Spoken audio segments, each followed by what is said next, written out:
You've got to have a clear site structure to promote evergreen SEO. In this video, I'm going to give you 5 quick things that you can do to help your site structure today. Now, while Google has never confirmed the term crawl budget, it's commonly held that even the behemoth doesn't have unlimited resources. It can't crawl every URL of every site. And we see symptoms of poor crawl budget from enterprise level sites all the way down to small business sites. So how can you ensure that your site is properly distributing link equity or link juice throughout all your pages? There's a term that many of us SEOs use, and that's internal page rank. Page rank is an important term to understand as it influences rank power or rank potential of any given URL. But before I get into the 5 items, go ahead and do us a favor. Like the video, smash that subscribe button, and toggle the bell on for notifications for all the daily new videos we're putting out. And now here are the 5 crucial items you can do today to positively influence your crawl budget and your page rank with good site structure. Number 1, categorization and page depth. 2, breadcrumbs. 3, elimination of garbage URLs. 4, a good navigation. And 5, segmented sitemaps. Number 1, categorization and page depth. Now, before you jump into the categorization of your site, there are 2 quick things that you should understand. The first is all the potential content you're going to have produced in the near future. Number 2 is to do a quick crawl of your site with Screaming Frog.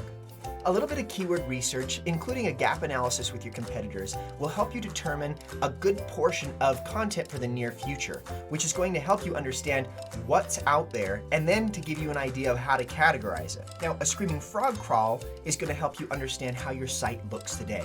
Here's an example of a site with poor crawl budget. You see pages here that are being found from no index, no follow parent pages. You see a scatter of link equity. And if you start to take a deep dive into this already rather small site, you're going to notice that parent and child pages are being found from different pages all over the site, meaning that their primary internal link path is not clear. In juxtaposition, you can see now what a good site crawl budget looks like. We've got a lot of hubs of content. Parent and child relationship is clear, and that link equity is ultimately distributed equally across all the pages. We will be going over both Screaming Frog and keyword research in subsequent videos, so stay tuned. In short, the basic principle of this crucial item is to ensure that every URL on your site is within 4 or possibly 5 links from the index page and properly housed by the appropriate parent page. That categorization is both reflected in the URL structure as well as that internal linking path. Which brings us to item 2, breadcrumbs.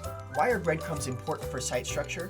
Because both from a top-down and a bottom-up perspective, links have value. What does this mean?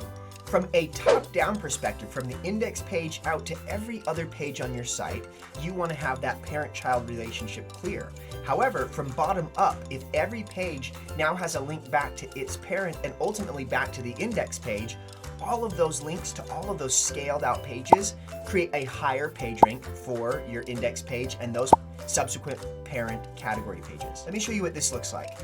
Here's a child page of a parent category, and you'll notice here in the breadcrumbs, it has a link to both its parent and then the parent of the parent page, which in this case is the index page. Now, there are 15 of these child pages. Every one of them has this breadcrumb structure, providing a valuable internal page rank to this parent page, and then of course, even more to that index page. Now, this is relatively easy to implement, especially if you're utilizing a WordPress site. Whatever your code base or CMS looks like, look for a dynamic solution to implement this at scale. For those of you that have been following along, we're going to go through a very non-technical way to implement breadcrumbs utilizing WordPress and rank math. Let me show you how this looks. Go ahead and go into your WordPress dashboard, go to plugins, and if you haven't already, go ahead and download and activate the Rank Math plugin. Once activated, go ahead and come over to the left-hand side and select Rank Math, and you can actually just hover over here and grab the general settings. From here, toggle down to the breadcrumb tab. From this location, you can now configure how you want your breadcrumbs to look. In this case, we liked the double arrow. You'll want to toggle on the Enable Breadcrumbs function and the Show Homepage link in this setting. Now we're going to go ahead and go over to our page editor. In this case, I've got the Elementor Page Theme Builder. I added an empty div, and then I added the element shortcode. The shortcode you want to add is open bracket, rank underscore math underscore breadcrumb, close bracket. Depending on your theme editor, this syntax may be different. Now, there are a couple ways that you can scale this out. As you're creating content, you can create duplicates of these pages so that it's already there, or you can implement this breadcrumb code into the header of your site so that it goes across all pages on your site. Which brings us to item number 3, the elimination of garbage URLs. If you already have Screaming Frog downloaded, there is a free version that gives you up to 500 URLs. If you need more than that, Screaming Frog is a very reasonable tool and very important for SEO. You can run a quick crawl of your site, and what you're going to find are a series of URLs that are internally linked from your site. Let me show you what this looks like. I've pulled up a crawl here, and right now it's toggled for all the URLs it's found. This is CSS, HTML, JavaScript. We're going to go ahead and toggle this to the HTML option.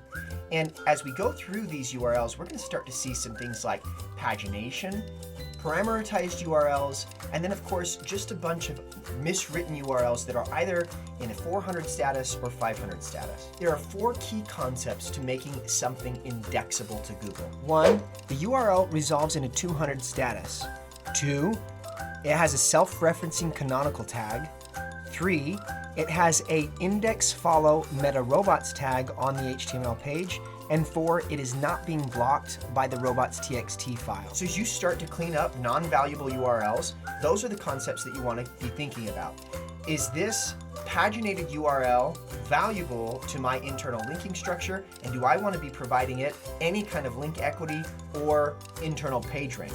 In this case, no, we do not. Regardless of your CMS situation, you're going to have URLs that are not valuable, that are increasing the amount of URLs that search engines have to crawl, and ultimately distributing out the value of your page rank to pages that don't matter. The easiest way to clean up these poor URLs is to add them into your robots.txt file.